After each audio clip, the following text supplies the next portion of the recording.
Logement social. Peut-on transférer son HLM à sa famille? En tant que locataire d'un logement social, vous vous demandez sûrement si vous pouvez léguer le bail à votre famille. Voici des éléments de réponse. Y a-t-il un moyen de transférer son HLM à sa famille? En France, le bail d'un appartement ou d'une maison peut être légué à ses descendants. C'est notamment le cas pour un couple marié ou pacsé. Il s'agit d'ailleurs d'une option légale même dans le cadre d'un logement HLM.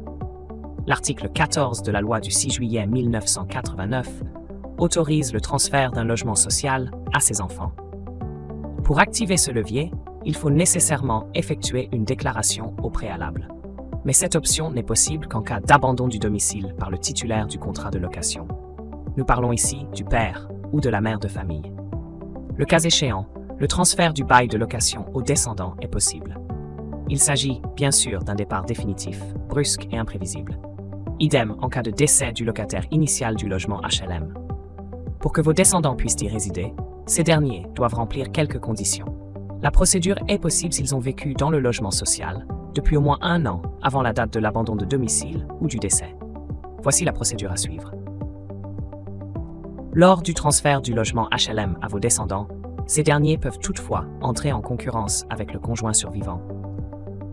Il peut également s'agir d'un conjoint pacsé, des ascendants et de personnes à charge vivant avec le titulaire depuis au moins 1 an. Selon l'article de loi, dans cette situation, le juge se prononce en fonction des intérêts en présence. En tout cas, la procédure à suivre est assez simple.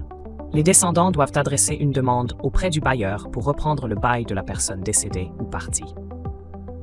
Différents justificatifs sont nécessaires, tels que le contrat de location, l'acte de décès ou la preuve que le titulaire a quitté le domicile pour de bon.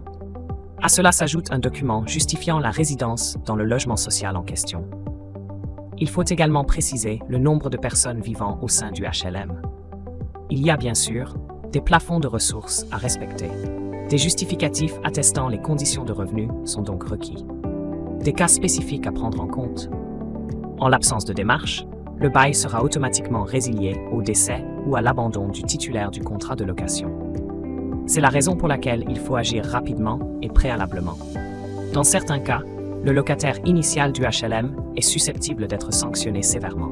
Cela peut arriver en l'absence de déclaration du transfert du bail à ses enfants. Il s'agit d'un scénario plausible, surtout en cas d'abandon inopiné du domicile. Pour éviter toute sanction, mieux vaut donner son congé auprès du bailleur HLM avant de quitter le logement. Autrement, ce dernier est en mesure de réclamer plusieurs milliers d'euros de revenus annuels. Le loyer initial pourrait d'ailleurs progresser fortement. En cas de poursuite en justice initiée par le bailleur social,